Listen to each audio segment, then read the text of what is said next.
The main project that we have is Sundays. Our outreach operates with volunteers, and we gather at a church kitchen every Sunday morning from 11 to 2 to prep food, and then serve from about 2:30 to about 5 o'clock and come back here and clean up.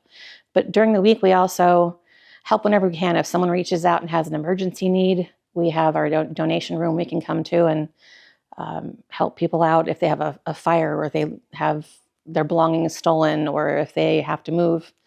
And also, sometimes when we're able to do it, we help people get to court cases and doctor's appointments and provide things like not just a good home-cooked meal, but tents when we can, tarps, blankets, clothing, toiletries, first aid items, anything you could possibly think of that you would need if you were camping full-time.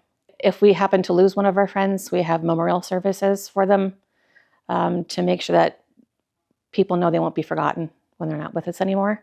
I prepare and organize the weekly meals by coming into our donation room, looking at our food shelves, seeing what we have that I can kind of build a menu from, and just sort of imagining what I can create from the ingredients that we have. We use donation money and donated food to make the menu every week. And I just sort of build on what we have and then go to the grocery store. I usually watch the circulars every week for the grocery stores and see who has the best buys on things, and then make my list and go shopping on a Saturday for probably 2 hours to about 4 different grocery stores, and then come here Saturday to start prepping the food, and then it gets completed on Sundays. My main task in the kitchen is cooking. I cook a lot of food. And then once we get down to where the people are, I help serve, but I also talk to people about, whatever's going on in their lives. Talk to them about what happened that week, talk to them about maybe getting into recovery if they need it, and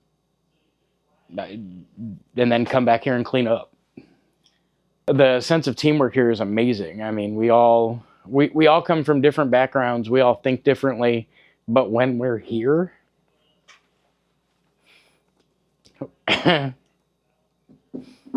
we all care about the same thing. So we're all focused on what we do. When I first started doing this, we served about 24 people, just really small bagged lunches. And now there are approximately 115 people at the new tent camp. I would say we see most of them every Sunday. And then we also serve at a halfway house, anywhere between 12 and 30 guys every Sunday. I was inspired to do this quite by accident. One December Saturday afternoon in 2020, I was driving through downtown, and I'd been in town at the same place, Market Square, the week before, and I saw the same people there with bags and boxes of food, and I'm nosy, so I pulled over to talk to the people and found out about our homeless population. I've never been one to cook a little bit of food, and food is my love language. So I was inspired by these folks that I met that day to help in any way I could. So I drove to the nearest fast food place, bought a big bag of burgers and French fries, handed them out just to kind of get acquainted with the people. And the very next day, I went out with my little Mitsubishi Eclipse full of bagged lunches and started this process. I wanted to bless other people, and they have blessed me so much. I've met so many sweet people, not just volunteers and donors, but the people we serve aren't our clients, they're our friends. The only difference between the people on one side of the table and the people on the other side of the table is geography and how we live. And everyone deserves love and respect, and they give it back to me and feed me so that I can give it back to them. I, like a lot of people, thought that surely everybody was addicted to something or lazy or whatever. And then through meeting people that are homeless, I've made friends. They're people I care about. I wish more people understood not just about the homeless people in our area, but homeless people in general, differently sheltered friends, unhoused, however you want to call them. They are like you. There are people who struggle with addiction. There are people who struggle with their mental health. There are people who just had hard times financially and they ended out there. There are as many stories as there are people. and they're people. It is a community, and they do care about each other.